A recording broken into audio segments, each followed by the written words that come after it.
Yes, webale kubanga okyaliko ku Red Zone TV yonna gy'osinzira okubanga gy'otulabira kyokola kya mutawana nnyo. Omukulu oyo gw'olaba ku kifaananyi ekyo bamuyita Okwai James Wasoti. Ono nga afudde enkya lunaku olwaleero abadde bodyguard wa Robert Kyagulanyi Ssentamu, abadde bodyguard w'ekitebe ekya National Unity Platform, abadde akuuma ku kitebe ekya NUP ng'ebiseera ebiyise abadde mukuumi ng'abeera ku Kamwokya ku kitebe kya National Unity Platform Kamwokya. Wabula ekibiina ekya National Unity Platform bwe kyakyusa offices zaakyo ne bakijja ku Kamwokya ne baba nga bakitwala Makerere Kavule, era kigambibwa nti yabadde omu ku bakuumi. Era gwe atera okugenda ku kitebe kya NUP nkakasanga omuntu ono si mupya mu maaso go. Omuntu oyo abadde yakamala okubeera ng'akuba embaga, era ebifaananyi ebyo byenkulaze byali byambaga ye. Bambi yakuba embaga mu biseera bye bimu. Oba ojjukira Alex Waiso Mufumbiro we yakolera embaga eyali ey'amaanyi eyakolebwa ku One Love Beach e Busaabala. Kati omusajja ono omukuumi wa offices ez'ekibiina ekya NUP, omukuumi wa Robert Kyagulanyi Ssentamu, era ng'ali ku security team eya NUP, amaze okubanga afa olunaku olwaleero. Wabula okusinziira ku bye tutegedde, enfaaye ekimusse tekinaba kubanga kyogerebwa, tetunaba kubanga tukifuna, wabula nga kigambibwa mbu yakedde ng'embeera si nnungi ne bamuddusaako mu ddwaliro, wabula nga mu ddwaliro alabika nga jassizza ogw'enkomerero gwagoberera omukutu ogwa Red Zone TV. Robert Kyagulanyi Ssentamu agenze ku mukutu gwe ogwa Twitter, ku mukutu gwe ogwa Facebook, n'ateekayo ensonga eno. Agambye nti with great sadness I have learnt of the ultimately passing of our comrade Okwai James Wasoti. Abasinga obungi bambadde bamumanyi nga Jeno Kabogo, erinnya lya Kabogo lyeribadde lyatunda, who has worked with our security team since the Kyaddondo parliamentary campaign in 2017.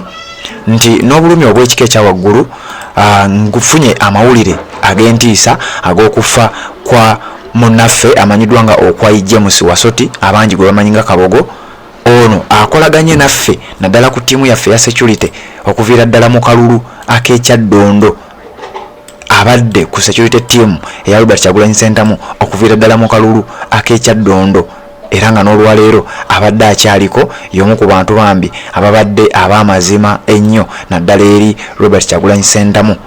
Era Robert Kyagulanyi Ssentamu n'agenda maaso ng'agamba, when we started the People Power movement and eventually NUP, he took over as head of the gate security, a duty he has held until yesterday.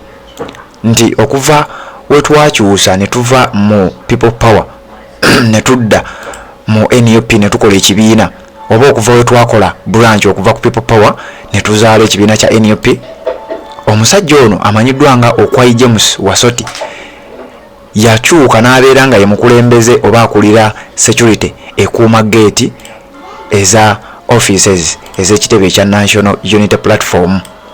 Wabula omulimu ogwo agukoze bulungi ennyo okujjako olunaku olw'ejjo lwe yakomye okubeera ng'agukola, olwaleero n'alangirirwa nti musajja wattu amaze okubeera ng'afa era takyali mulamu. Wetwogerera yatufuddeko mu mbeera etaategeerekese. Kati gwali ku mukutu ogwa Red Zone TV njagala okutegeeza nti ge mawulire agali awo. Robert Kyagulanyi Ssentamu n'awunzika ng'agamba it is a very very painful day at the National Unity Platform, may his soul rest in peace. Nti lunaku luzibu nnyo era lwa bulumi nnyo eri ekibiina ekya National Unity Platform, era omwoyo gwe tusaba Mukama Katonda aguwummuze mirembe. Ya bw'atyo bw'alabise. Nengendako wano Honorable Joel Ssennyonyi naye ataddeyo obubaka, kubanga omuntu ono abadde mpajiruwaga nnyo mu kibiina kya NUP, abadde muntu mukozi mulungi nnyo mu kibiina kya NUP, abadde omu ku bantu abalina empisa mu kibiina kya NUP okusinziira ku reports zonna ezivaayo zikulaga nti musajja atubambi abadde w'amaanyi nnyo, abadde wa kisa nnyo, ate nga mukozi wa ddala ku mulimu gwe baamuwa okubeera nga yakulira security ekuuma ku gate eza offices, era yabadde akwasaganya abakuuma ku gate. Wano Honorable Joel Ssennyonyi naye amwogeddeko ebirungi bingi nnyo byengenda okubanga nkuwa gwagolerwe mukutu gwa Red Zone TV. Wabula oba tonaba kubanga osubscribe nga clearance olabe ekigambo subscribe kikwateko, kwata kade ka notification abere nga tomissinga nsonga yonna. Bwe nteekayo ebifaananyi bino nkakasanga gwe abadde atera okugenda ku kitebe ekya NUP oba ekamwoca nga bakyali kamwoca oba ekavule. Face y'omuntu ono si mpya. Omuntu ono oteeka okuba nga omumanyi oba nga wali omulabyeko gwe abadde atera okuba nga ogendayo. Omusajja oyo yamaze okuba nga afa era nga wetwogerera kati mugenzi. Abakulu mu kibiina kya NUP balaze okunyolwa oluvannyuma lw'okubeera nti omusajja ono abadde mpajiruwaga nnyo ate abadde mukozi wa mpisa. Honorable Joel Ssenyonyi n'agenda naye ku mukutu gwa Twitter n'ateekayo ensonga zino. Kitalo nnyo, kitalo ddala. Comrade Okwai James Wasoti aka Kabogo, our very loyal staff at NUP has passed on after being ill for a while.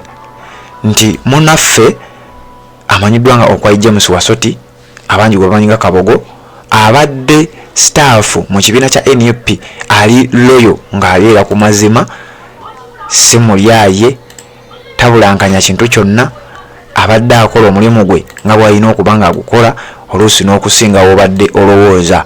He was in charge of the team manning the gate at our party headquarters.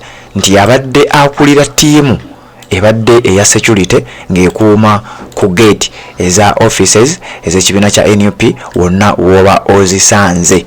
Yabadde akulira ttiimu eyo ebadde ekuuma gate zonna ez'ekibiina kya NUP oba kamwoca oba Makerere Kavule yabadde akwasaganya team eya security ekuuma ebintu ebyo. Nayongerako ng'agamba just 2 years ago he married the love of his life. Nti myaka 2 egiyise abadde yakawasa mukyala we mu mbaga eyo gyenkulaze mu bifaananyi byenkulaze awo. Our heartfelt condolences to his wife Winnie, his family and the entire NUP fraternity. Rest in peace Kabogo.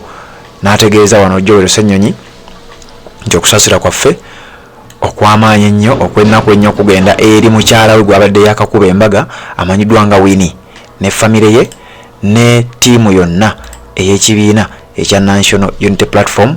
Era ne tusaba omwoyo gwa Kabogo Mukama Katonda aguwummuze kisa. Nja kuwa ebirala ebikwata ku musajja ono nkubulire n'emyaka kwafiiridde n'ebintu ebirala ebifaanana bwe bityo omuli n'obulwadde buyinza okuba nga bwe bumusse kubanga nabo tetunnaba kubanga tubutegeera.